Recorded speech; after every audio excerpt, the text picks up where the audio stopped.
be present at future debates. Tonight, we will be looking at 5 themes, that is youth unemployment and jobs. 2 is security, governance and justice. 3, technology and the future of work. 4, infrastructure development and the health sector. And 5, finance and economic development.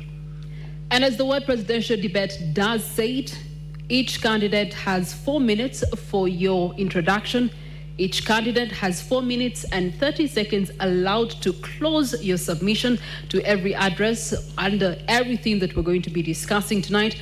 And 1 minute will be awarded to you, and maybe 45 seconds to give your closing remarks when the night is done and dusted. There will be a 7-minute commercial break after the second theme, and these themes were all selected based on months and months of public engagement. Thousands of Ugandans having submitted their priorities and questions. This is through the community forums, digital platforms, and of course the regional outreach. However, the final selections, the structure, and the sequencing for tonight were made independently of the debate team. So as per the debate rules, neither the candidate that you see on the podium this evening nor anyone on the team have reviewed or influenced these questions.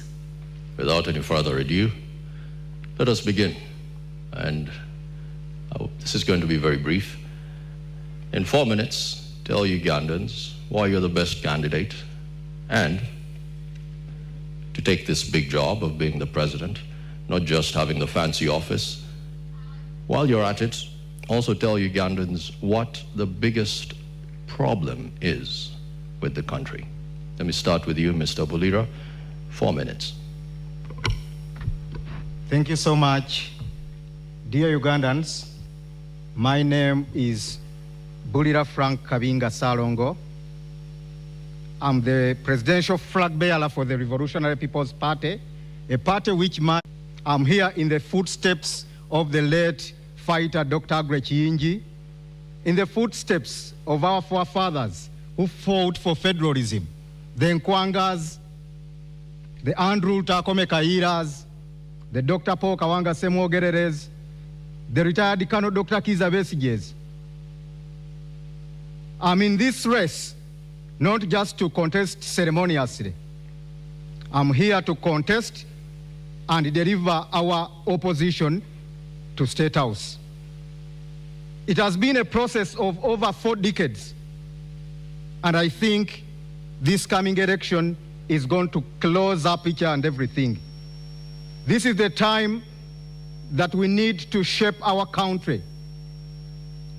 There are only 2 big problems of our country, Uganda. Number 1 problem is Mr. Museveni. The second problem is the system of governance. That is why, as the Revolutionary People's Party, we are looking at federalism. Federalism is the way to go, and it is our core. The RPP, we believe that even if Mr. Museveni goes and we have another president and we don't change the system of governance, we shall remain in the same problems. In my first 100 days, that's why I pledge that Uganda is going to go federalist. Bulira Frank Kabinga, I was groomed by the Uganda Young Democrats. I started my politics in Kasubi Church of Uganda Primary School way back during the CA times. I joined Uganda Young Democrats in the second generation after the Dr. Rurume's first generation of UID, the Mabikes. I was part of the second generation, and I was the spokesperson of the Uganda Young Democrats under the leadership of Susan Abo by then. Then I was the students leader for Uganda Young Democrats until I joined Dr. Aggrey Kiyingi.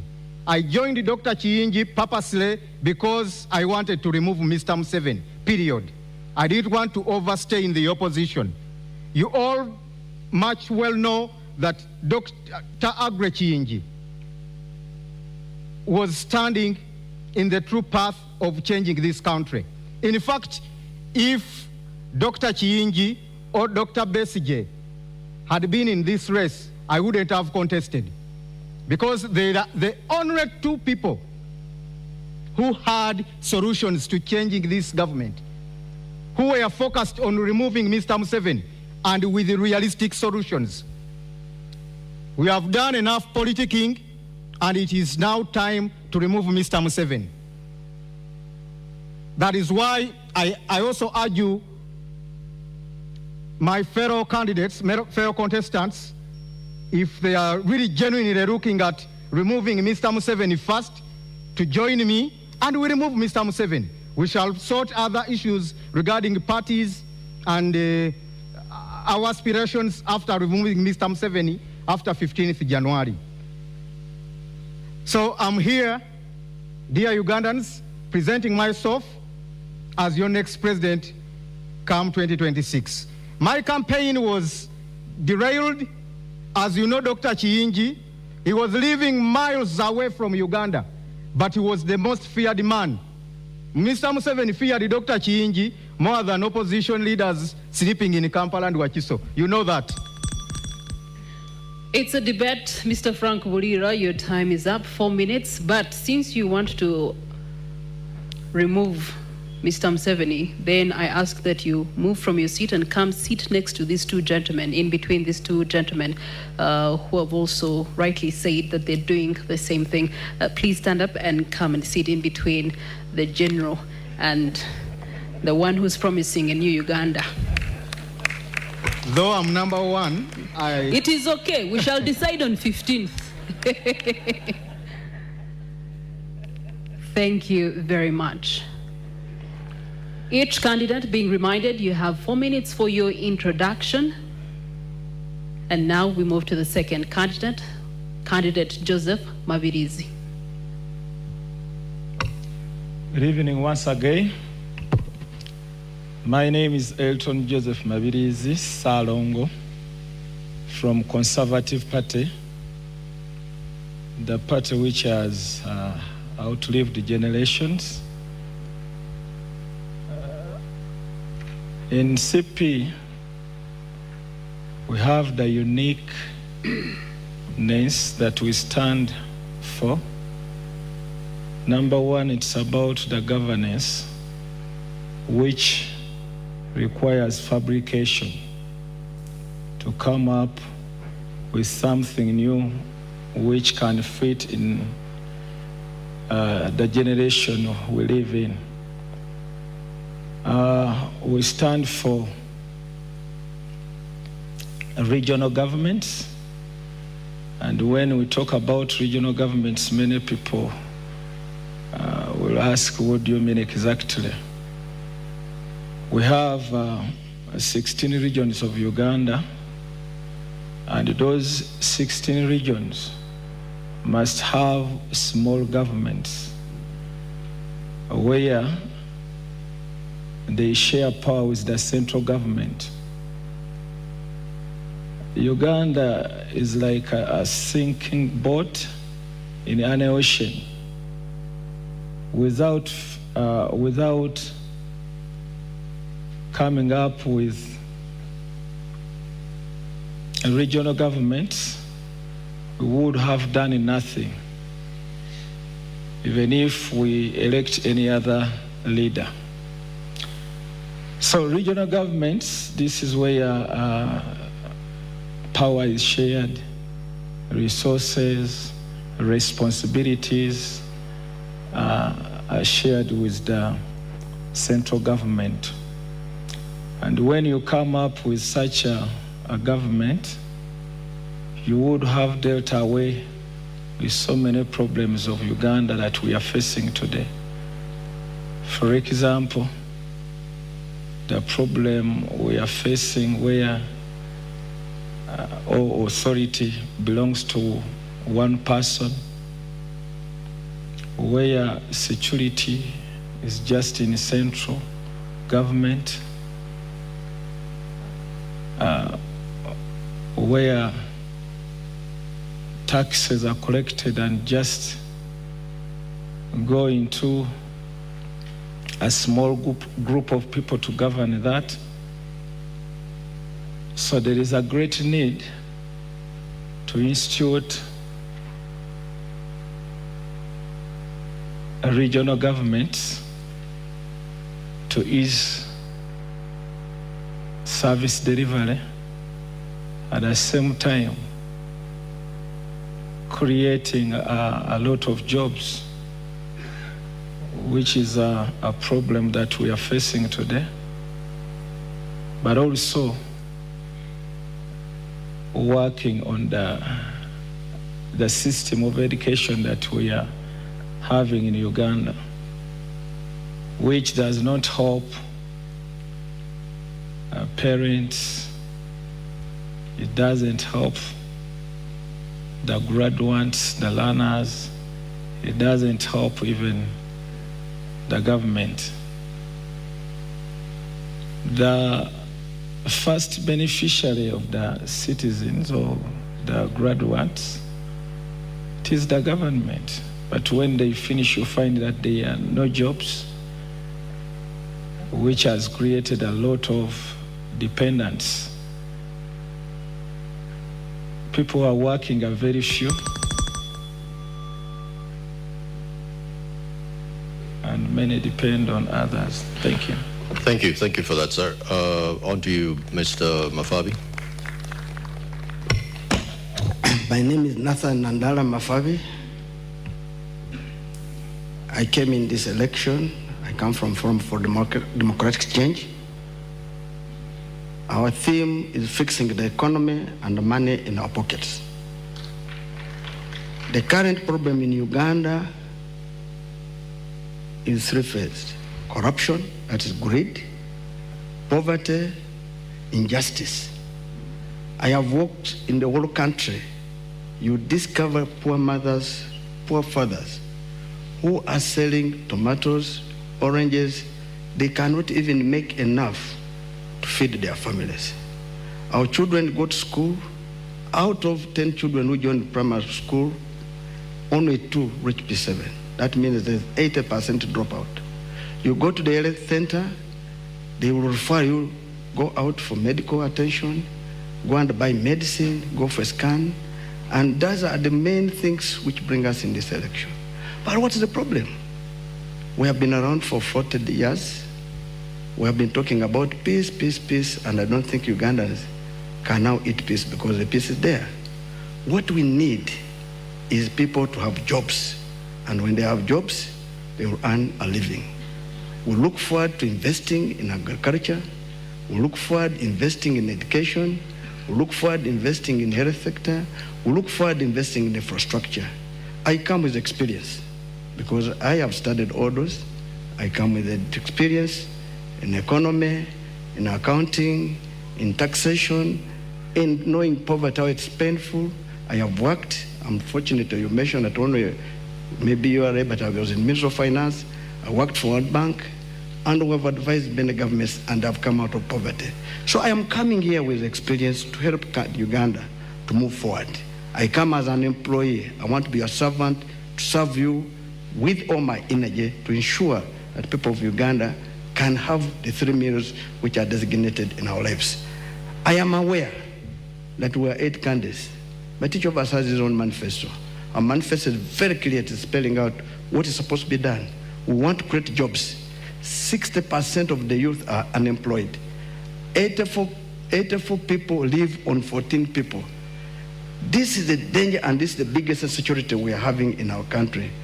You get people are walking on the street from morning to evening, looking for what to do, what to eat, and this is causing a lot of problems in our country. In fact, the next time bomb is from the unemployment of the youth. Currently, our economy is structured in such a way that the service sector, which is contributing about 50%, is externalized. That's the telecom, that is the financial sector, and even the industrial part is belonging to the foreigners. Local Ugandans themselves, who live on agrarian economy, which contributes almost 80% of our livelihood, are only having a 23.8 GDP contribution, meaning that our people are living as slaves in their country. This is what we need to resolve, and it's urgent, and it needs somebody with experience in that area. In my life, I have been in Parliament for 25 years. I have been there advocating for justice. I've been advocating for, because there's a lot of social injustice. I have been advocating for this issue to deal with poverty alleviations. Every election, we see a different theme that they are doing. In 1996, they brought Ntandikwa. In 2001, they brought Kulembeka. In 2006, they brought Bondaba Gagare. In 2011, they brought Prosperity for All. In 2016, they brought Emioga. In 2021, they brought Operational Expression. Now, 2026 PDM. If these were really aiming to remove poverty, and they have not done, it means there's total failure in the government. Our government lacks transparency in management, and corruption is at the theme. Thank you for your submission, sir. Let's move on to candidate Robert Juggling. Thank you very much, dear distinguished moderators, honorable colleagues with whom I'm running for the noble responsibility of leading our nation, ladies and gentlemen present here, and those watching us from afar. I am humbled to be here contesting to lead our country, and it's great pleasure and honor to be representing the common people of our country. As a person who comes from the ghetto and rose to represent the nation at the highest level, I cannot take any further pride than that. But also, I am aware that we are in a nation that is at crossroads. We had independence 63 years ago, and 40 of those years have been covered by one man who has reduced our country to a failed state. Absolutely, it is clear to all and sundry that this nation, which is primarily young, has clearly made a decision, only that they have been stifled. I am aware that I will be taking over a nation where 1.5 babies are born every year, taking over a nation where almost half of the budget goes to servicing debts. I'm aware that I'm taking over a nation that is deeply divided, but committed and ready to unite our country, which we've already started doing. What we promise is a new Uganda which is going to reset. Our country has completely been messed, and it needs to start afresh. Every institution has been captured, and we intend to start again in a new Uganda where people are going to be servants, where citizens of Uganda should take over power to decide the destiny of their lives. As we stand right now, the people of Uganda don't have a vote, they don't have a voice, and they don't have power over their nation.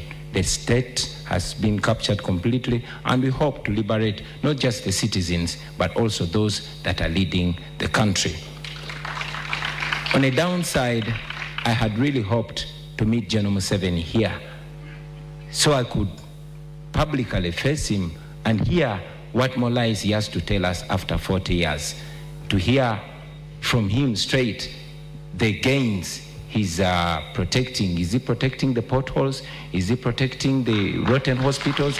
Is he protecting the broken down schools, the broken down infrastructure? Is he protecting his power and right to torture citizens?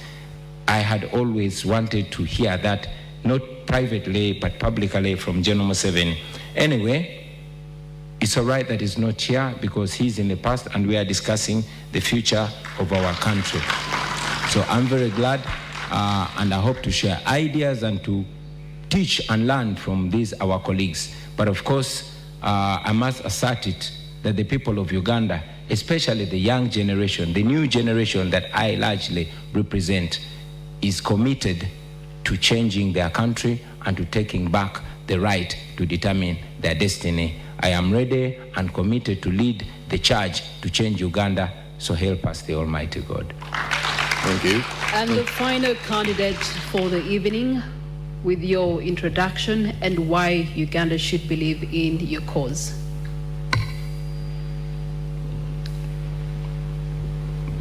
Thank you, dear moderators. Let me take this opportunity again to thank all Ugandan citizens who are seated in this room and those who are watching us. I'm called Gregory Mugisha Muntu Oyera. I hold the flag for Alliance for National Transformation, whose mantra is values-driven leadership. We entered this race very well knowing the state of our country. For 63 years we've been in a vicious cycle. John Museveni being the 9th president, regime after regime, promises are made, promises are what makes them drunk to a point where they lose direction, they don't fulfill promises, they trample on citizens, and unfortunately at this point in time we have not even had the experience where one leader hands over power to another. That's sad. Some of us had hoped that we would see the breaking out of that vicious cycle.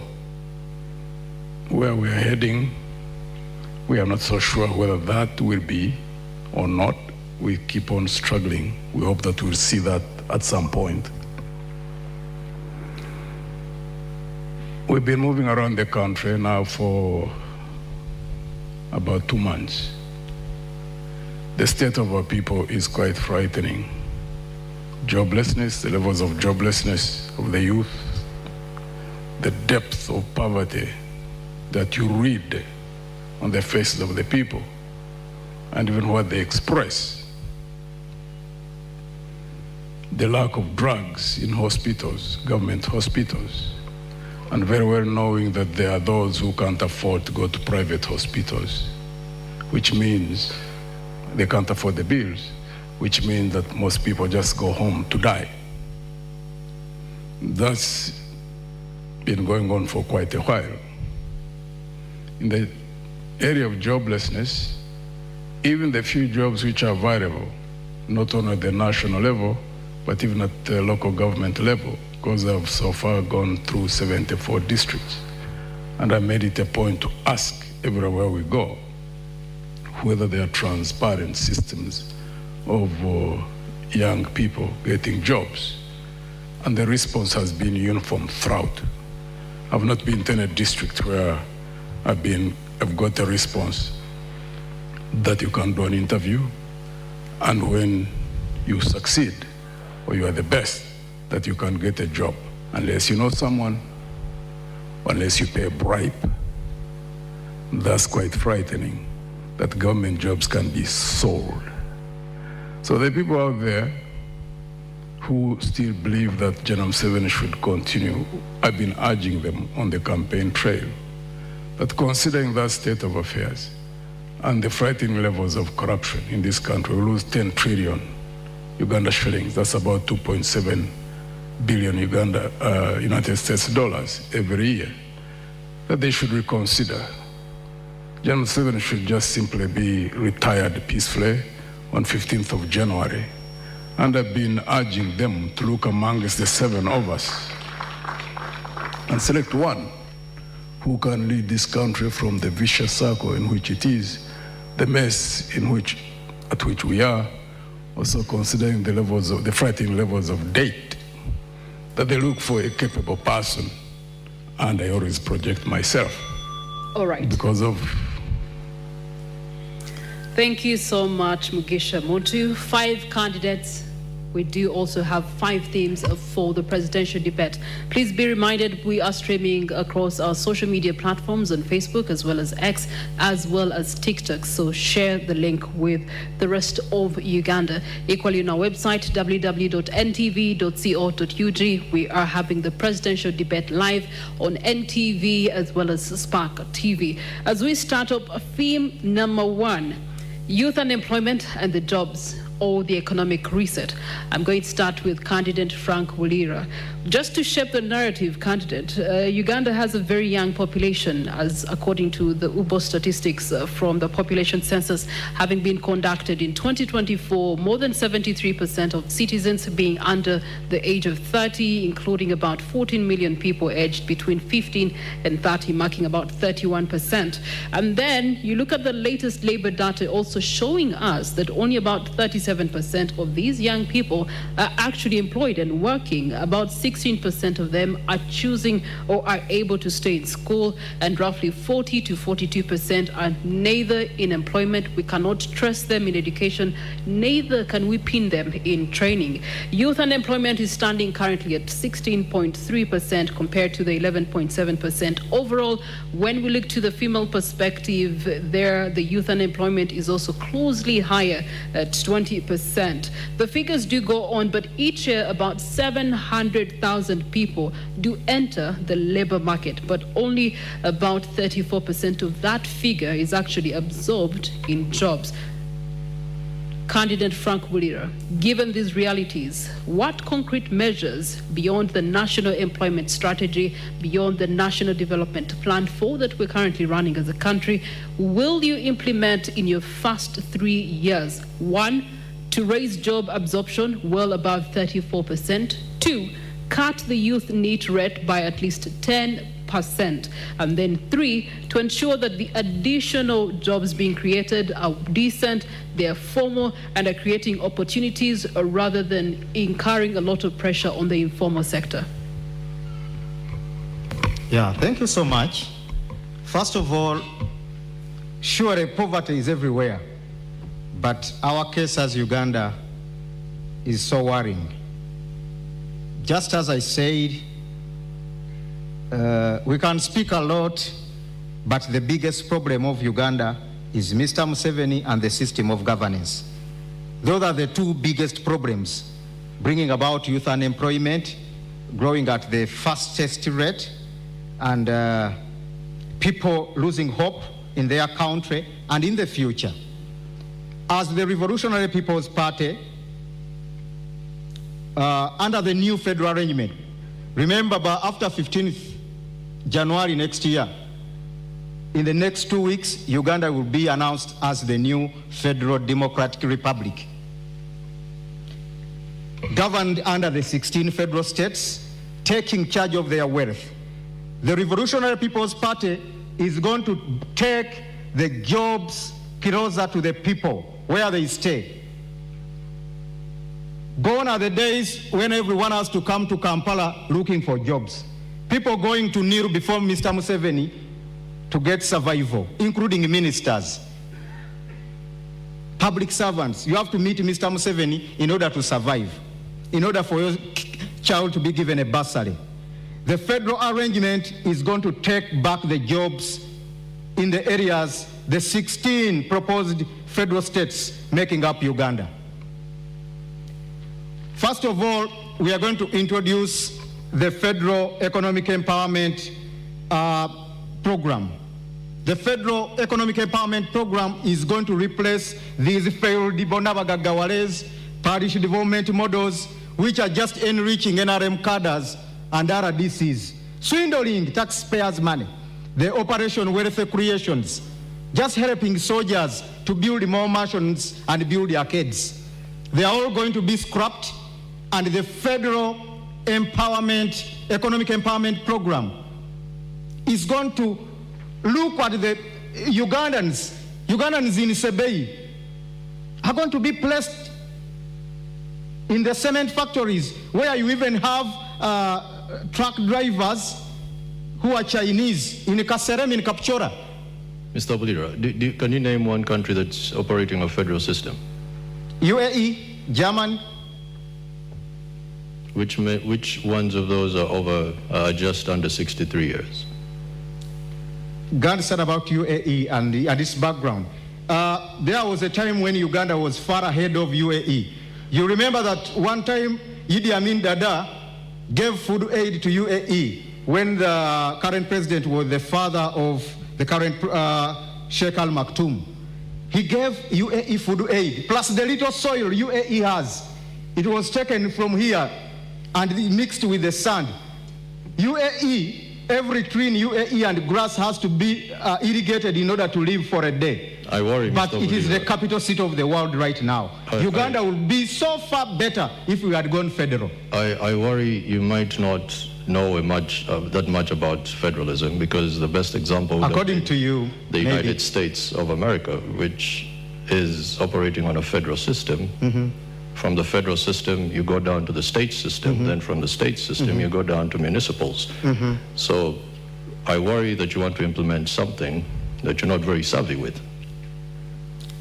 That is according to you. No, this is the biggest economy in the world. So if you're to give an example, at least let's go with one that has... I give the example of UAE because it's the country I know most. The king of Dubai is my good friend Sheikh Al Maktoum, and the president of UAE, Sheikh Nayan. So it is a live example. My second home is in UAE. I've admired a lot from UAE under their arrangement, whereby you don't need to go to Sharjah when you are in Abu Dhabi to get a service. Everything is in a different is well catered for in a particular federal state or province. Provinces are competing. When Abu Dhabi builds a big skyscraper, Dubai will bring Burj Khalifa. When Al Alain does this, in the end, the country ends up developing. In Nigeria, you don't need to go to, if you are in Lagos, you are contented. You don't need to go to Abuja. You don't need to go to Kumasi. So, Kumasi is in Ghana, but thank you. You have run out of time. Thank you, Mr. Bulira. As you can imagine, it is going to be a very heated conversation, and if I do jump in, my credentials might permit me to do that. On to the next candidate. Let's look at Mr. Joseph Mavidizi. Quick question, Mr. Mavidizi. Are you familiar with the Malabo Declaration?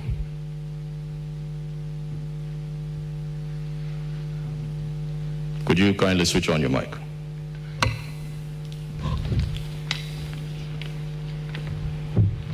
Are you familiar with the Malabo Declaration? So many declarations has been done. That is a yes or no question, so sir. Which one do you mean exactly? Malabo Declaration, Africa Union.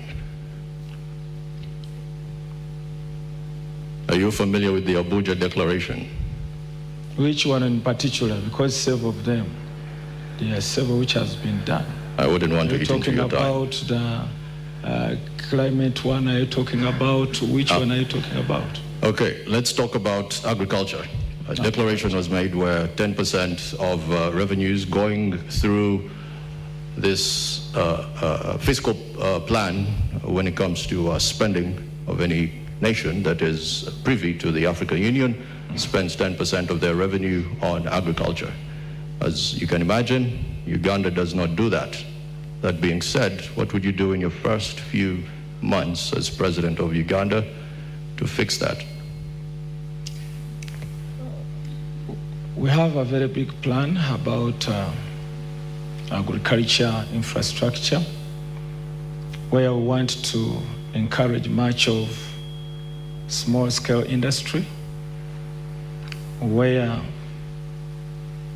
people can use simple machines in agriculture.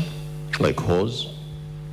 When I talk about simple machines, I know even a hoe falls under that, but there are other machines which are not big tractors. There are those ones which are operated just with small engines. There are those ones which are operated manually. They just push them. So there are so many. So I'm not talking about only a hoe. I'm very confused. Are we talking about combine harvesters? Are we talking John Deere? Are we talking, I'm very confused. Going back to plowing with oxen, which one is it? Give me something concrete. They are tractors, but now I'm talking about the simple machines which use these simple engines, which are affordable. They don't consume a lot of fuel, and they are being used in Malaysia. So you can visit Malaysia, because for me that's where I saw them. So that's what I'm talking about, that once we trade that and bring it into our nation, we would have helped a lot in agriculture.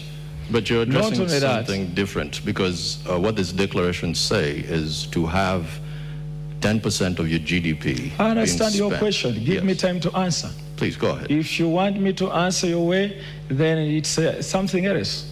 Please proceed. I have my way, and I can pass either way to answer you. So you want me to give the answer you have? Huh? I have my own answer.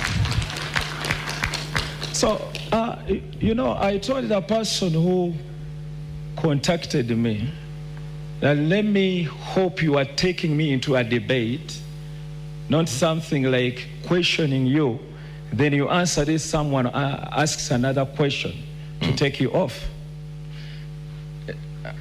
So, what I was saying, there is a need to get that into that modernization agriculture, where we need to import simple machines to empower agriculture sector from the regions.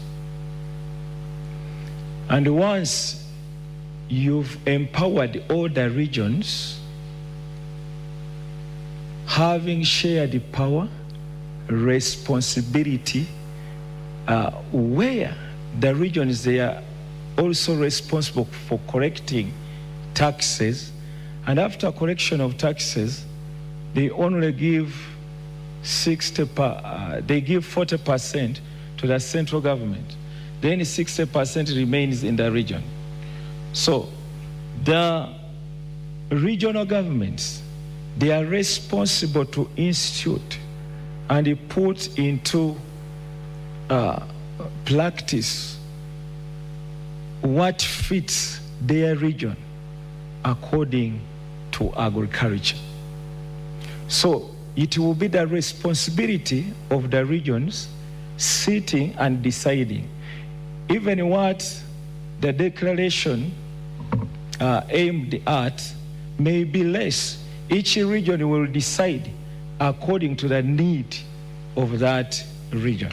That's what we call shared power. It's not about only one person dictating that things should move in this direction or the other direction. That will be the responsibility of the regional governments. Makes sense. Thank you. All right, as we do go on, be reminded that our first theme of the night is youth unemployment and economic reset. This is where we'd like to turn to Honorable Robert Chagoranyi Sentamu, one who has quite a large youth following. These are young boys and girls who need technical skills that are primarily scarce in our country right now. We look to training, we look to education, vocational education, and we also look to tertiary education that is still by and large weak. And also the digital economy is leaving so many people behind. From what you have seen in the many days you have been all over this country, if you were to become president, what immediate reforms will you use to drive an overhaul in TVET, and then also build real digital skills and ensure that the young person you have been meeting on this campaign trail is actually not locked out of the future? I should have been the one who married Sebastian Klein. He only gave us $500,000 out of his trust fund when he's worth billions. You mentioned that indeed we've been traveling all over the country. For me, this is more realistic than idealistic. These are not just statistics. These are realities. These are people. We've been there, and in every urban town we've reached, you've seen hundreds of young people that show up, that are desperate, they're strong, they're talented, they want to work, but these are young people that have been failed by a system. It should be noted that Uganda is ranked the most entrepreneurial country in Africa. However, the young people are being failed because 70% of the small businesses that are started do not live to complete one full year. They are failed because of high taxes. They are failed because of the cost of money, high interest rates. They are failed because of high electricity rates. They are failed because of high transportation, and this comes because of the broken down transport infrastructure. As a national unity platform in the new Uganda, we have a plan of establishing 10 million jobs. Here, we're going to do this by leveraging the tourism sector. As you know, Uganda is immensely gifted. We're going to leverage the manufacturing sector, and most importantly, the creative industry. Now, having come from the creative industry, I know the potential of the creative industry. Uganda is equally as talented as Nigeria, or even more talented. But looking at the Nigeria's creative industry, it is almost outcompeting the oil industry. In fact, they call it the new oil because it is largely seen as even more engaging and more incorporating of young people, of the ordinary citizen, than the oil sector. Now, our plan is as follows. First, we want to empower and support the small, medium enterprises and the cottage industries. Now, for the benefit of our voters out there, cottage industries are the small scale industries, mainly in homesteads that are majoring in production. These, we must understand, looking at the growing economies of the world, these have been the unsung heroes of these growing economies. China, India, Brazil, name it. So, looking at these examples, we think it can be a benefit in Uganda. I'm looking at areas, especially these that are near borders, like Arua, like Chisoro, like Kabale. If they are supported, they could boost even production, and they could even boost export. Looking at production of textiles. When you say supported, what does that mean? Supported means cutting down, reducing the cost of doing business, reducing the power costs, reducing the cost of money, reducing the interest rates, investing in transport infrastructure. This would make it easier for them, and it would boost them. Also, it's important to mention that in this line, we want to boost production. In our manifesto, we presented our school feeding program, where the government is going to be feeding children at school. Now, the people that are going to be supplying these foodstuffs are going to be the ordinary citizens, and in the new Uganda, the government will work with the parent teachers associations, the PTA, to ensure that they identify not only the most vulnerable, but also the most trusted and competent suppliers, the eggs, the wheat, the rice, the flour, to feed the children. This way, we're going to be able to support even the small producers, the women, and the ordinary people out there. We believe that this is not only going to boost education, but it's going to help in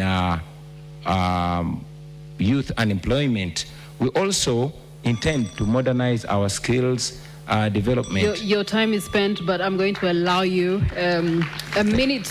You have made recognition of manufacturing and tourism. These are high level in terms of strategic for any presidential candidate. Leaders have been describing it as Uganda's economic growth. However, there's one structural problem that still hinders both sectors right now, and that is unreliable power supply and high electricity costs. What's your solution? Well, the high electricity costs can be renegotiated. As government, we can go as far as renegotiating with Bujagali to ensure that the power comes. Renegotiating with Bujagali to ensure that the power comes. Renegotiating with Bujagali to ensure that the power comes down, because that is what is going to help the production. As low as 3,500 shillings a day. Now, I was in Parliament. Should be serious government. Should ensure that Ugandan citizens are employed. We're looking at skilling the youth, and you skill them in what you have. For example, we skill them in agriculture, we skill them. At 2025, and we are running on NTV as well as